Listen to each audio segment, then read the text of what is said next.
All right, check it out. You got a big problem in your home if you're not doing this.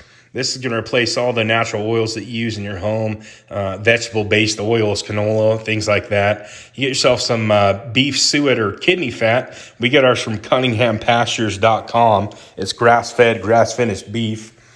After a few hours on low in the slow cooker, you're going to take and manipulate it with the tongs. You see it's starting to render down. A lot of people will cut this real small. I feel it's unnecessary. You keep squeezing it out, and then you're going to get yourself a strainer or sieve. You're going to place it over the top of your slow cooker and pull out that larger bits. You'll give these to your dogs or put them in your oven, salt and pepper, and finish them out at 400 degrees. They'll make cracklings.